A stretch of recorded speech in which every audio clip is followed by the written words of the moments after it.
Hi everyone, welcome to our channel Majju Nursing. இன்னைக்கு என்ன பார்க்க போறோம் அப்படின்னா previous year question paper part 5 தான் பார்க்க போறோம். வாங்க வீடியோக்குள்ள போலாம். நாசட் 4 क्वेश्चन பேப்பர் நம்ம விட்டுறோம்ல, அதோட கண்டினியூஷன் தான் நம்ம இந்த வீடியோல பார்க்க போறோம். ஃபர்ஸ்ட் क्वेश्चन என்ன அப்படின்னா a nurse is preparing a newborn with a myelomeningocele sac for surgery. The most appropriate intervention to keep the site sterile and protected is to அதாவது ஒரு நர்ஸ் வந்து ஒரு நியூபார்ன் வித் மைலோமெனஞ்சிசீல் இருக்கிற நியூபார்னை வந்துட்டு சர்ஜரிக்காக ப்ரிப்பேர் பண்ணிட்டு இருக்காங்க. அப்போ அந்த சர்ஜரி சைட்டை வந்து ஸ்டெரைலாக வச்சுக்கிறதுக்கு அவங்க என்ன இன்டர்வென்ஷன் ஃபாலோ பண்ணுவாங்க அப்படின்னு சொல்லி கேட்டிருக்காங்க. ஆப்ஷன் பாருங்க. Leave the sac as it is exposing it to air. Apply petroleum jelly as a protective covering for the sac. Cover the sac with moist saline dressing. Apply dry dressing over the sac. நம்ம வந்து dry dressing apply பண்ண மாட்டோம், so இது கிடையாது. First option பாருங்க. leave the sac as it exposing to the air. அப்படியே விட மாட்டோம், பிகாஸ் ஏர்ல இருக்கிற கண்டாமினேஷன் பட்டு அந்த இது வந்து ஏரியா வந்து இன்ஃபெக்ஷன் ஆகும். ஸோ அது இது பண்ண மாட்டோம். ஸோ தென் வந்துட்டு அப்ளை பெட்ரோலியம் ஜெல்லி நம்ம வந்துட்டு அப்ளை பண்ண மாட்டோம். ஆப்ஷன் சி தான் வந்து கரெக்டான answer. Cover the sac with the moist and saline dressing தான் வந்து யூஸ் பண்ணுவோம். எதுக்காக அப்படின்னா ஸ்கின் இன்டெகிரிட்டியை மெயின்டைன் பண்ணுறதுக்காக. Okay, next question. A client is bleeding excessively after the birth of the neonate. The healthcare provider order fundal massage and prescribes an IV infusion containing 10 units of oxytocin at 100 ml per hour. A nurse's evaluation of the client responses to these intervention is BP 135 by 90 mm Hg, uterus boggy at 3 cm above the umbilicus and displaced to the right perineal pad, saturated with bright red lochia. What is the nurse's next action? இதில் என்ன சொல்லியிருக்காங்க அப்படின்னா oxytocin போய்கிட்டு இருக்குது, ஃபண்டல் massage கொடுத்துட்டு இருக்கிறாங்க. இது எப்போ 4th ஸ்டேஜ் ஆஃப் லேபர், குழந்தை பிறந்ததுக்கு அப்புறம். ஓகேங்களா? அப்போ பிபி எவ்வளோ இருக்குது அப்படின்னா 135/90 இருக்கு. யூட்ரஸ் வந்து பாகியா 3 cm இருக்கு. அம்பிளிகஸ் வந்து டிஸ்பிளேஸ் ஆகி ரைட் பெரினியல் பேட் சைடு வந்து போயிருச்சு. ஸோ அது இல்லாமல் லோக்கியா வருது நார்மல், யூட்ரஸ் பாகி ஆகிறது நார்மல். இது பாருங்க, யூட்ரஸ் வந்து எந்த பக்கம் போயிடுச்சு, above the umbilical and displaced to the right side போயிடுச்சு. ஸோ அப்போ நம்ம வந்து என்ன வந்து நெக்ஸ்ட் ஆக்ஷன் அப்படி சொல்லி கேட்டிருக்காங்க. Increase the infusion rate, assess for a distended bladder, continue to perform fundal massage, continue to assess the blood pressure. இதில் ஆப்ஷன் பி தான் correct. Assess for distant bladder distant ஆகிட்டு அது வந்து என்ன ரைட் சைட் பார்க்க டிஸ்பிளேஸ் ஆகி போகுது.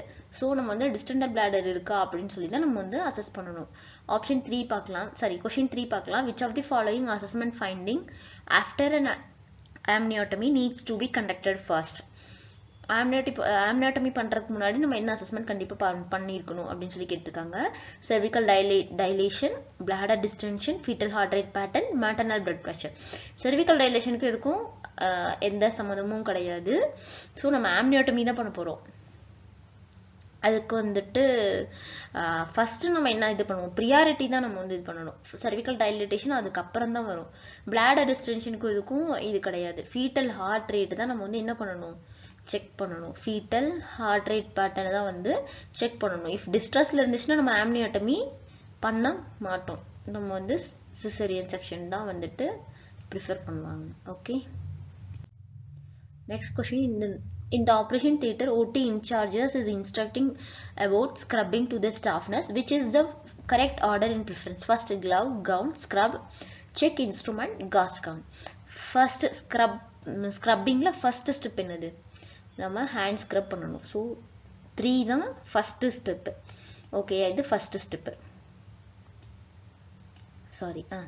3 scrub வந்து ஃபஸ்ட்டு ஸ்டெப். அப்போ 3ங்கிற ஆப்ஷன் ஃபஸ்ட்டு இருக்கிறது தான் வந்து நம்ம இது பண்ணணும்.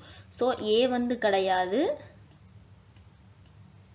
டி வந்து கிடையாது, பியா சியா தான் தாக்கணும்.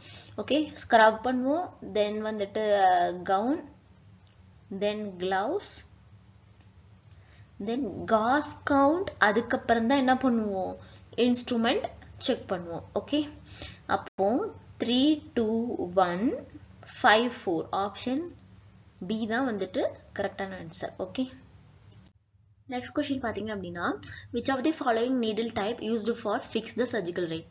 கட்டிங், ரிவர்ஸ் கட்டிங், ரவுண்ட் பாடி, டேப்பர் பார்ட். ஃபர்ஸ்ட் பார்த்தீங்க அப்படின்னா கட்டிங் சூச்சர். கட்டிங் சூச்சர் வந்து நம்ம என்ன பண்ணுவோம்னா ஸ்கின் க்ளோஷருக்கு தான் யூஸ் பண்ணுவோம். தென் ரிவர்ஸ் கட்டிங் வந்துட்டு வந்து wound க்ளோஷருக்கு வந்துட்டு யூஸ் பண்ணுவோம். இது வந்து ஸ்கின்னு மியூக்கோசா இது ரெண்டுலேயுமே வந்துட்டு யூஸ் பண்ணுவோம். ரவுண்ட் பாடியும் டேப்பர் பாயிண்ட்டும் பார்த்தீங்க அப்படின்னா ஃபேஷியா அண்ட் மசில் இந்த மாதிரி ஏரியாவில் யூஸ் பண்ணுறதுக்கு round body and taper use பண்ணுவோம்.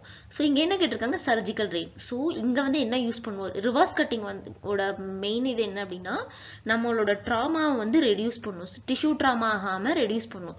ஸோ சர்ஜிக்கல் ரெயின் இது பண்ணும்போது ரிவர்ஸ் கட்டிங் தான் வந்து யூஸ் பண்ணுவாங்க. ஓகே, ஆப்ஷன் பி தான் கரெக்டான answer. Then which statement is true except. இதில் என்ன கேட்டிருக்காங்க இந்த ஃபாலோயிங் ஸ்டேட்மெண்ட்டில் எது வந்து ட்ரூ இல்லை எக்ஸெப்ட் அப்படின்னு கேட்டிருக்காங்க. மற்றதெல்லாம் ட்ரூ, எது வந்து ட்ரூ இல்லைன்னு கேட்டிருக்காங்க. FFB can be stored up to 42 days. PRBC infused within 4 to 6 hours. Platelet can be stored -20 degrees Celsius. PRBC can be stored up to 42 days. Option D பாருங்க, PRBC can be stored up to 42 days. So இது கரெக்டான answer. Platelet can be stored -20 degrees Celsius. இதுவும் correct. PRBC infused within 4 to 6 hours. இதுவும் correct. FFP can be stored up to 42 days. 42 days வரைக்கும் நம்ம வந்து என்ன பண்ண மாட்டோம் FFP ஸ்டோர் பண்ண மாட்டோம். தா பண்ணுறதுக்கு முன்னாடி அப்படின்னா 12 to 36 months வரைக்கும் நம்ம ஸ்டோர் பண்ணி வச்சுக்குவோம். தா பண்ணதுக்கு அப்புறம் அப்படின்னா வந்துட்டு 24 ஹவர்ஸில் வந்துட்டு நம்ம அதை வந்து யூஸ் பண்ணியிருக்கணும். ஸோ ஆப்ஷன் ஏ தான் வந்து கரெக்டான ஆன்சர். ஓகே, இந்த கொஸ்டின் நெக்ஸ்ட் கொஸ்டின் என்ன அப்படின்னா a patient developed type 2 respiratory failure which is the probable cause of this. இப்போ ஃபர்ஸ்ட் வந்து டைப் 1ல என்ன டைப் 2னா என்னன்னு பார்த்துடலாம். ஃபர்ஸ்ட் டைப் 1 ரெஸ்பிரேட்டரி ஃபெயிலியர் அப்படின்னா நம்ம பாடியில் வந்துட்டு ஆக்சிஜன் லெவல் வந்து அடிக்குவேட்டாக இல்லை கிடைக்காம அதனால ரெஸ்பிரேட்டரி ஃபெயிலியர் ஆகுறது. நம்ம ஹைபாக்சிமியா ஆகி அதனால ரெஸ்பிரேட்டரி ஃபெயிலியர் ஆகுறது type 1 respiratory failure.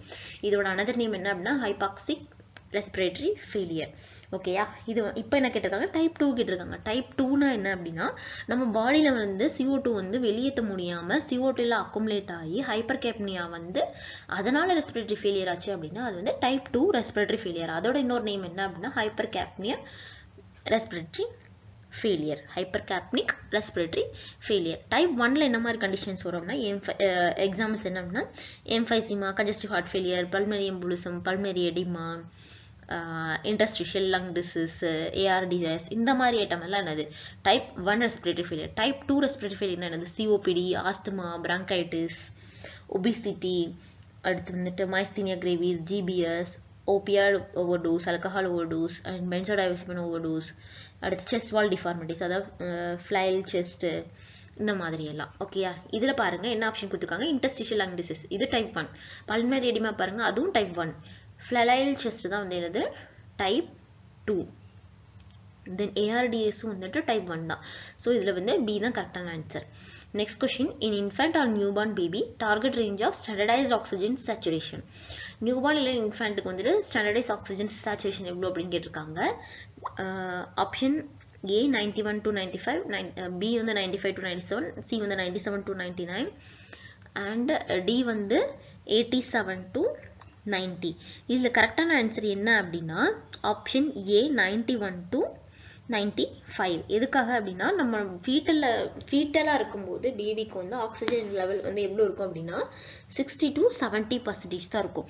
So after birth வந்து என்ன ஆகும் அப்படின்னா இது வந்து கிராஜுவலாக இன்க்ரீஸ் ஆகும். ஸோ அது வந்து 91 to 95, எபோவ் 95 போச்சு அப்படின்னா ரிஸ்க் ஃபார் ரெட்டினோபதி. ஸோ இன்ஃபேண்ட்டுக்கு வந்து ஆக்சிஜன் சேச்சுரேஷன் வந்து எவ்வளோ இருக்கணும் அப்படின்னா 91 to 95 தான் standardise oxygen saturation.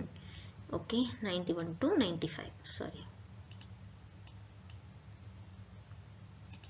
91 to 95. Okay, next question போகலாம். All of the following given in a patient with a potassium toxicity except. அதாவது பொட்டாசியம் டாக்ஸிசிட்டினா அது ஹைப்பர் கெலிமியாவை தான் அப்படி சொல்லியிருக்கிறாங்க.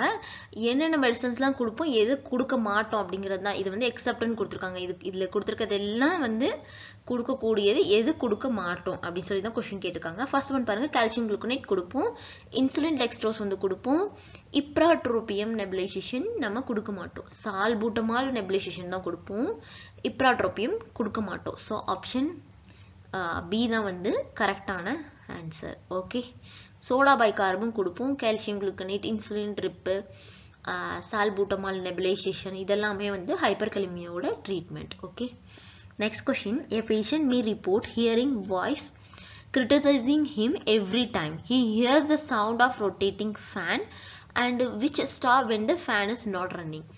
There is a which type of hallucination occur? Functional hallucination, pseudo, visual, olfactory. இதில் வந்து பாருங்க, patient வந்து என்ன சொல்கிறாங்க, வாய்ஸ் வந்து ஹியர் பண்ணுறாங்க, அது வந்து அது அவங்க அந்த பேஷண்ட்டை வந்து கிரிட்டிசைஸ் பண்ணுற மாதிரியான ஒரு வாய்ஸு. அதே மாதிரி ஃபேன் ரொட்டேட் ஆகிற சவுண்டும் அவங்களுக்கு கேட்குது, ஃபேன் ஸ்டாப் பண்ணால் அந்த சவுண்ட் வந்து அவங்களுக்கு கேட்கல. ஸோ ஆல்ஃபேக்டரி கிடையாது, விஷுவல் கிடையாது, நமக்கு வந்து ஃபஸ்ட்டே தெரிஞ்சிடும். சூடோவா ஃபங்க்ஷனலா? ஸோ ஃபங்க்ஷனல் தான்.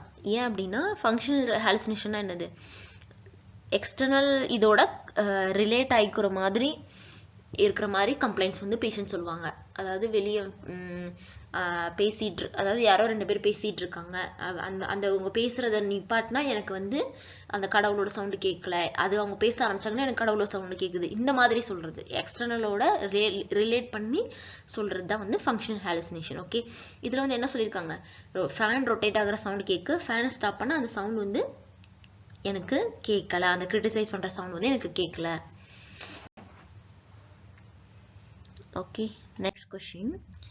A 6-year-old boy is kept 4 hours impure before endoscopy procedure. Which of the prescribed for the baby? Sorry, which of the following is fluid would be prescribed for the baby? Typing mistake. Okay, option A பாருங்க, isolate P, B வந்து 10% dextrose, C வந்து 0.9 NS with 10% dextrose, option D Ringer lactate. இதில் வந்துட்டு என்ன சொல்லியிருக்காங்க, 6 year baby endoscopy ப்ரொசீஜருக்கு முன்னாடி 4 hours NPO வச்சுருக்காங்க, அந்த NPO இருக்கிற பேபிக்கு என்ன ஃப்ளூயிட் கொடுப்போம் அப்படின்னு கேட்டிருக்காங்க. ஆப்ஷன் சி தான் கரெக்டு. பிகாஸ் என்எஸ் வந்து டிஹைட்ரேஷனை ப்ரிவெண்ட் பண்ணுறதுக்காகவும் 10% டெக்ஸ்ட்ரோஸ் வந்து சுகர் லெவலை மெயின்டைன் பண்ணுறதுக்காகவும். ஸோ நம்ம வந்து பேபிஸ்க்கு வந்துட்டு 0.9 NS வித் டெக்ஸ்ட்ரோஸ் இல்லைன்னா டிஎன்எஸ் ஆப்ஷன் இருந்தால் அதுதான் கரெக்ட், அதுவும் நம்ம வந்து மார்க் பண்ணிக்கலாம். Okay, then the next question. A nurse is caring for a child with sickle cell anemia to prevent thrombus formation in capillaries as well as the other problems from stasis and clotting of blood in the sickling process. The nurse should take which action priority? This option பாருங்க, administer oxygen, increase fluid and hydration level, encourage the child to maintain bed rest, administer prescribed anticoagulation. இதில் வந்துட்டு என்ன சொல்லியிருக்காங்க அப்படின்னா, சிக்கிள் cell anaemia பேஷண்ட்டுக்கு வந்துட்டு thrombus ஃபார்மேஷனை prevent பண்ணுறதுக்காகவும் ஸ்டாசிஸ் clotting ஆகாமல் prevent பண்ணுறதுக்கு என்ன ஆக்ஷன் வந்து எடுப்போம் அப்படின்னு சொல்லி கேட்டிருக்காங்க. நம்ம வந்து இதில் வந்து என்ன கொடுப்போம் அப்படின்னா, fluid increase fluids and hydration level தான் கொடுப்போம். எதுக்காக அப்படின்னா பிளட்டை வந்து தின் அவுட் பண்ணி அதோட விஸ்காசிட்டியை வந்து ரெடியூஸ் பண்ணி ஸ்டாசிஸ் ஆகாமல் நம்ம ப்ரிவெண்ட் பண்ணுறதுக்காக. ஓகேயா, அது இல்லாமல் பிளட் ஃப்ளோவை வந்து ப்ரிவெண்ட் பண்ணி டீஹைட்ரேஷன் இல்லாமையும் ப்ரிவெண்ட் பண்ணுறதுக்காக. ஸோ அந்த சிக்கிள்ஸ் ஆகாமல் நிறைய நம்ம ஃப்ளூயிட்ஸ் கொடுத்தோம் அப்படின்னா பிளட் வந்து அந்த சிக்கலானது திக்காகாமல் கிளாட் ஆகாமல் அது என்ன ஆயிரும், ரன் ஆயிரும், அந்த ஃப்ளூயிடோட மிக்ஸ் ஆகி ரன் ஆயிரும். ஸோ அதனால increase fluid and hydration level தான் வந்து என்னது கரெக்டான answer. Next question. A pregnant woman at 28 weeks of gestation visited antenatal clinic at a primary health center for the first time. Her hemoglobin level was found to be 9 gram. The therapeutic management will include. Therapeutic management கேட்டிருக்காங்க, இல்லை therapeutic கேட்டிருக்காங்க, இல்லை ப்ரொஃபலாக்டிக் கேட்டிருக்காங்கலாம் நம்ம வந்து கவனமாக பார்க்கணும். ஓகேயா, pregnant உமனுக்கு தெரப்பியூட்டிக் மேனேஜ்மெண்ட் ஹீமோகுளோபின் லெவலை மெயின்டைன் பண்ணுறதுக்கு என்ன தெரப்பியூட்டிக் மேனேஜ்மெண்ட் கொடுப்போம்னு சொல்லி கேட்டிருக்காங்க. ஸோ ஆப்வியஸாக வந்து IFA தான், அயன் ஃபோலிக் ஆசிட் டேப்லெட் தான் வந்து கொடுப்பாங்க. 2 டேப்லெட்ஸ், தெரப்பியூட்டிக் டோஸ் வந்து என்னது 2 டேப்லெட்ஸ். இதே ப்ரொஃபலாக்டிக்காக எடுக்கிறாங்க அப்படின்னா 1 டேப்லெட். 1 அயன் ஃபோலிக் ஆசிடில் வந்துட்டு எவ்வளோ இது இருக்கும் அப்படின்னா 60 mg elemental iron and 500 mcg folic acid இருக்கும். So 2 IFA tablet containing 60 mg elemental iron and 500 mcg folic acid daily. Option C தான் வந்து கரெக்டான answer. Okay,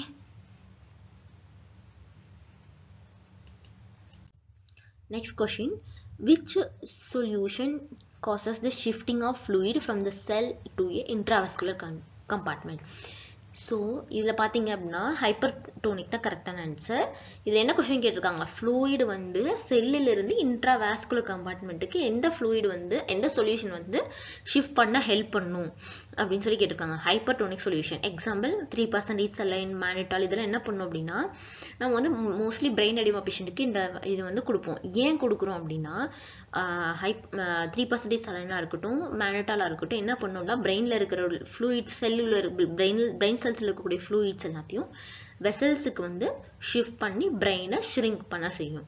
so oedema reduce ஆகும். ஸோ ஹைப்பர்டோனிக் சொல்யூஷன் என்ன பண்ணும் அப்படின்னா செல் டு இன்ட்ராவாஸ்குலர் டு செல்னா என்னது hypotonic solution. ஓகேயா. தென் நெக்ஸ்ட் கொஸ்டின் என்ன அப்படின்னா which of the following method is used to clean the insertion site of surgical drain. Surgical drain சைட்டை வந்து எப்படி க்ளீன் பண்ணுவாங்க அப்படின்னு கேட்டிருக்காங்க.